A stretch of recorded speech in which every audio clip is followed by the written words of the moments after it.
నమస్తే welcome to our channel నేను సిరి జగన్మోహన్ రెడ్డి గారికి అసలుకి అభ్యర్థులు దొరకడం లేదు అంటే ఇప్పుడు పార్టీలో ఉన్న మంత్రుల మధ్య విభేదాలు కారణమవుతున్నాయి కొత్త తలనొప్పులు అయితే వస్తున్నాయి ఇంతగా పార్టీలో ఉన్న మంత్రులకి ఎవరెవరికి విభేదాలు వస్తున్నాయి ఎందుకు ఇలాంటివి చేస్తున్నారో ఈ అంశాన్ని మనకి క్లుప్తంగా వివరించడానికి మనతో పాటు ఉన్నారు ప్రముఖ సీనియర్ జర్నలిస్ట్ జగదేవ్ గారు నమస్కారం సార్ నమస్తే సార్ ఇప్పుడు చూస్తుంటే మామూలుగానే జగన్మోహన్ రెడ్డి గారికి అభ్యర్థుల కొరత అనేది మనం చూస్తున్నాం ఇదే టైంలో ఆ పార్టీలో ఉన్న మంత్రులే ఇద్దరి మధ్యన విభేదాలు వచ్చాయని చెప్పేసి జగన్మోహన్ రెడ్డి గారికి కొత్త తలనొప్పి వచ్చిందని చెప్పేసి మనం వార్తలలో వస్తుంది సో ఇందులో అసలు ఏంటి సార్ వాళ్ళిద్దరి మధ్యలో విభేదాలు ఏంటి ఎందుకు ఇలా అయిపోతుంది అసలు అంటే ఎక్కడికక్కడ ఎలా ఉంటుందంటండి ఒకడికి ప్రాధాన్యత ఇస్తే మనకు ప్రాధాన్యత ఇవ్వలేదు అనుకోవడం లేదంటే ఆ సందర్భంలో వాళ్ళకి పిలిచి వీళ్ళకి పిలకపోతే వాళ్ళకి పిలిచి నాకు పిలవలేదు అనుకోవడం అంటే ఎలా ఉండాలంటే ప్రతిదీ కూడా ఇగోసు అందులో రాజకీయాలు అనేవి ఆయన ఎవరు మన ఉండవల్లి అరుణ్ కుమార్ గారు అన్నట్టు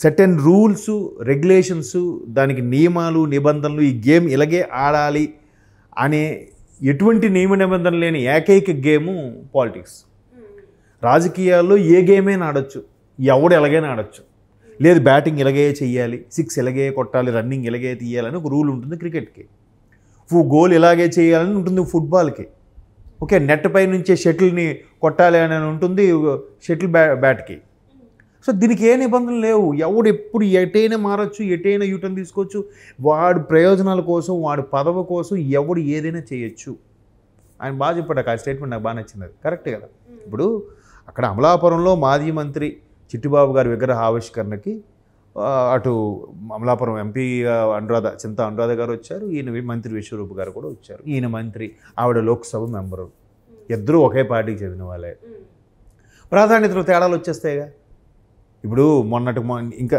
మీరు అన్నట్టు ఇది వాళ్ళ కొత్త లేటెస్ట్ నిన్నటిగా ఏం జరిగింది నగరి అది చిత్తూరు జిల్లాకు సంబంధించి ఒక అంశం వచ్చింది రోజా గారికి మంత్రి ఆవిడకి ప్రాధాన్యత ఇవ్వకుండా అక్కడ ఉన్న ఆయన కేజే కుమార్ గారు కానీ లేదా చక్రపాణి గారు కానీ ఈవిడికి ప్రాధాన్యత ఇవ్వట్లేదు వాళ్ళు కొన్ని గతంలో ఈవిడ పిలవకుండా కొన్ని రిబ్బన్ కటింగ్ లాంటివి చేశారు సో ఆవిడ కూడా ఒకసారి ఇలాగే ఆవిడ మాట్లాడిన వాయిస్ ఒకటి యూట్యూబ్లో వైరల్ అయ్యింది నాకు అసలు పట్టించుకోవట్లేదు మన పార్టీలోనే ఇలాంటి చీలికలు ఉంటే రేపొద్దున మన పార్టీని ఎవరు విశ్వసిస్తారు నాకెవరు పోటీలో గెలిపిస్తారు అన్నట్టు కూడా ఆవిడ నిర్లిప్తత వ్యక్తం చేశారు ఇప్పుడు ఈవిడది కూడా అదే పరిస్థితి మంత్రి విశ్వరూప్ గారు ఆయన నాకు బలగము ఆయనకుంది ఆయన మంత్రి గారు కాబట్టి స్థానికమైన బలము అంతా నేనే అన్నట్టు చూసుకో ఆయన పేరు ఇంకోటి రాజంపేట ఎంపీ చీఫ్ గెస్ట్గా పిలిచారు మిథున్ రెడ్డి గారు సో వాళ్ళందరి సమక్షంలో ఉంటుండగా మాట్లాడితే ఈయన మొత్తం అంతా చేశారు విగ్రహావిష్కరణ అయిపోయింది ఆ తర్వాత దాని చుట్టూ పార్కుని డెవలప్ చేయడానికి చింతా అనురాధ గారు కూడా వచ్చారు ఆవిడ కూడా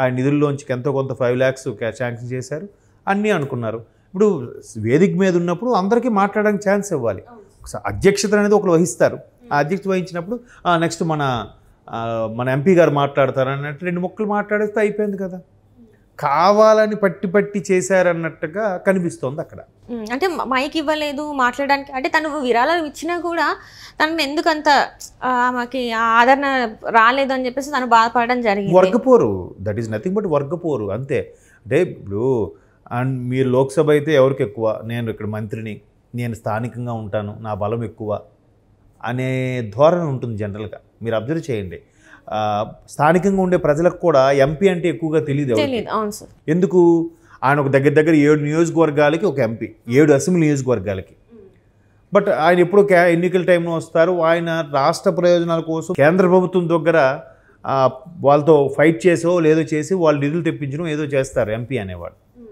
ఇక్కడేంటి వీళ్ళు స్థానికంగా మేమే పరిపాలన మా చేతిలోనే అంత ఉంటుంది లోకల్గా ఉంటాం కదా అని కొంచెం ఆ బిల్డప్ ఆ ఫీలింగు ఆ ఈగో ఉంటాయి మరి అక్కడ ఆ తారతమ్య భేదాలు వచ్చేస్తాయి దట్టు ఎందుకో మేలు ఫిమేలు ఆ యాంటీ జెండర్ పదవులు వచ్చేసరికి అంటే వాళ్ళకు మేలు వీళ్ళు ఫిమేల్ అనో లేదంటే ఈవిడ మన మీద కూర్చునేదేంటి అని ఫీలింగు చాలామందికి రకరకాలుగా ఉంటాయి మొత్తానికి ఏదో లేదంటే నెక్స్ట్ కూడా ఆవిడకి ఇస్తారా ఇవ్వరా లేకపోతే ఈయన సజెస్ట్ చేసిన వాళ్ళకి ఇవ్వకపోయారు అనుకోండి అదొక ఫీలింగ్ ఉంటుంది కదా జనరల్గా మంత్రి విశ్వరూప్ గారు సజెస్ట్ చేసిన వ్యక్తికి కానీ టికెట్ ఇవ్వకపోతే ఈవిడ ఏదో చేస్తుంది ఈవిడ వల్ల అవ్వట్లేదని చెప్పి ఇంక సరే ఆవిడని ఏదో చెయ్యాలి ఆవిడని అలాగైనా అవమానపరచాలి లేకపోతే ఆవిడని పట్టించుకున్నట్టు ఉండాలి మనం ఏం పట్టించుకోము ఆవిడకే తెలుస్తుంది అసలు ఆవిడని గెలిపించింది మనమేగా అనే ఫీలింగ్లో ఉంటారు వీళ్ళు.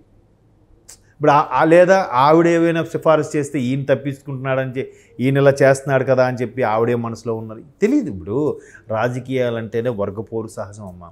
కాకపోతే సొంత పార్టీలో దట్టు ఎన్నికల ముందు ఎట్లాగా ఒకవేళ పేకల వరకు కోపం ఉన్నా కూడా బయటపడకూడదు.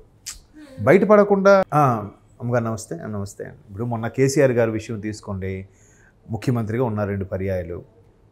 రెండోసారి ప్రధాని గారు వచ్చారు, 4-5 సార్లు వచ్చారు హైదరాబాద్కి. ఒక్కసారి నేను వెళ్ళారా ప్రోటోకాల్ పరంగా కానీ లేదంటే గౌరవ మర్యాద పరంగా కానీ? మరి తెలంగాణ సంప్రదాయం గౌరవం ఇదేనా అంటే ఏం మాట్లాడతాం? మీకు నచ్చలేదు మోడీ గారు అని వెళ్ళలేదు, నచ్చలేదు అంటే వెళ్ళకూడడానికి లేదు, తప్పదు, అక్కడ ఆప్షన్ లేదు. ఇప్పుడు మీ బాస్ ఉన్నారమ్మా, మీ కంపెనీ బాసు, ఆయనన్నా మీకు నచ్చలేదు కానీ ఎదురుపడితే తప్పదుగా, అంతే. గుడ్ మార్నింగ్ సార్ నచ్చకపోయినా మనసులో లేకపోయినా పైకి నోటితో అయితే మనం దాని తర్వాత నువ్వు సైడ్ అయిపో, నీ పని నువ్వు చూసుకో. ఇక్కడ కూడా ఆయన వెళ్ళి మాకు నమస్తే రండి, ఆ తర్వాత సార్ నాకు మీటింగ్ ఉంది అని చెప్పి మిగతా వాళ్ళకి ఎవరికి అసైన్ చేసి వెళ్ళిపోవచ్చు కదా. ఆయన కూడా ఆయన సభలకి అన్నిటికీ వెళ్ళాలని ఎక్కడుంది?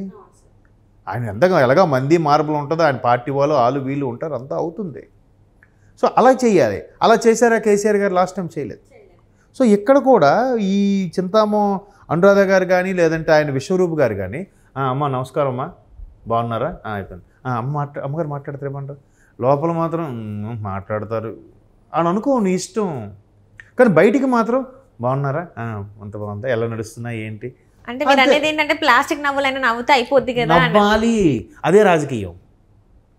మీరంటే నచ్చకపోయినా సరే బయటికి మాత్రం బాగున్నారమ్మా నమస్కారం, బాగున్నారా, ప్రజలందరూ మన స్థానిక ఓటర్లు అందరూ బాగానే ఉన్నారు కదా. ఎవరమ్మా అంత గ్రౌండ్ లెవెల్కి వెళ్ళిపోయి ప్రజలకి సేవ చేసే నాయకులు ఈ రోజుల్లో? అందరూ మరి ఆర్టిఫిషియల్ నవ్వులే కదా. మీరంటే ప్లాస్టిక్ ఐరన్ మీరు ఏం పేర్లు పెట్టుకోండి, ఆర్టిఫిషియలే. నాభి నుంచి వచ్చే ఫీలింగ్ ఎక్కడుంది? మనస్ఫూర్తిగా మాట్లాడేది ఎక్కడుంది? అంతా ఆ మ్యానిపులేషన్స్, క్రియేటివిటీలు ఆర్టిఫిషియల్లే అయిపోయాయి. దానివల్ల నిజంగా వచ్చేవాళ్ళు కూడా నమ్మలేకపోతున్నాం. అవును సార్. ఇప్పుడు మనము బస్టాండ్లో నిలబడితే బాబు నా పర్స్ పోయింది బాబు, మా ఊరెళ్ళ డబ్బులే ఉండని అడిగితే అలాంటి వాళ్ళు ఎక్కువ మందిని చూసేసరికి నిజంగా పోయినోడు కూడా ఏమో. నన్ను ఒకసారి ఒకటి ఇలాగే అడిగితే ఎక్కడికి వెళ్ళాలి చెప్పు, టికెట్ తీసిస్తాను నేను అని చెప్పాను. వాడు వెళ్ళిపోయాడు. అంటే వాడు ఫేక్ ఫేక్. ఇంకోసారి ఒక అమ్మాయి అన్న ఆకలేస్తుందమ్మా అన్న అంటే ఏం తింటా చెప్పు, వద్దంట, డబ్బులే కావాలి. పెట్టిస్తా ఉంటే వద్దంట. మరి ఆకలేస్తుంది తినొచ్చు కదా, పెట్టిస్తానన్నాను కదా, వాళ్ళకి డబ్బులు మాత్రమే కావాలి. ఇప్పుడు అక్కడ ఇంకో వెర్షన్, ఇప్పుడు మన వెర్షన్ వాళ్ళ వెర్షన్ కూడా ఏమో ఆల్రెడీ తిన్నారేమో, మధ్యాహ్నం కోసం అడుగుతున్నారేమో, అలా కూడా అనుకోవచ్చు కదా. నిజంగా అయితే అలాగ ఇవ్వచ్చు, తప్పులేదు. సరే మధ్యాహ్నానికైనా తినడానికి దాన్ని పనికి వస్తుంది కదా. అలా ఇస్తే కొంతమంది తాగి పడిపోయిన కూడా చూసాం మనం. కాబట్టి ఇవన్నీ లేవమ్మా వెళ్ళిపో, లేదంటే అమ్మ బాగున్నారా. ఆ రాజకీయాల్లో మీరు అన్నట్టు ఆర్టిఫిషియల్ అనేది నచ్చకపోయినా లేకపోయినా తెచ్చి మరీ ఓన్ చేసుకొని నటించాలి. అదే రాజకీయం. అలా ఓపెన్ అయిపోతే రేపు పొద్దున ఇప్పుడు చూడండి, ఇప్పుడు ఓపెన్ అయిపోయాడు ఆయన విశ్వరూప్ గారు. అంటే మనం చూస్తున్న వార్తల ప్రకారం ఎందుకు ఓపెన్ అయిపోవాలి? లేదంటే ఈయన మాట్లాడేసి ఈయన వెళ్ళిపోవచ్చు కదా స్టేజ్ దిగి. వాళ్ళు ఏదో పడతారు. మీరు మొత్తం ప్రోగ్రామ్ అంతా క్లోజ్ ముగింపు ఎందుకు పలికియాలి?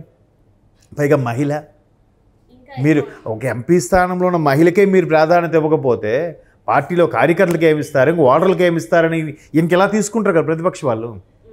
ఆల్రెడీ వైసీపీ నుంచి మీరు అంటే రోజుకు ఒకరు బయటకు వస్తున్నారు, రోజుకు ఒకరు దుమారం బయటకు లెగుస్తుంది. అలాంటి ఎంత జాగ్రత్తగా ఉండాలి, ఎంత ఒళ్ళు దగ్గర పెట్టుకుని ఉండాలి. ఇట్లా నచ్చిన మేమే గెలుస్తామని అంటే మహామహులుగా తప్పలేదు. ఇందిరాగాంధీ ఓడిపోయింది, ఎన్టీఆర్ఏ ఓడిపోయాడు, మన కేసీఆర్ఏ ఓడిపోయిన ప్రజాస్వామ్యం మనది. అట్లా చేస్తే అలా జాగ్రత్తగా ఉండాలి కదా. చూద్దాం ఇవాళ ప్రజలు ఎటువంటి నిర్ణయం తీసుకుంటారు. Thank you so much sir. Thank you.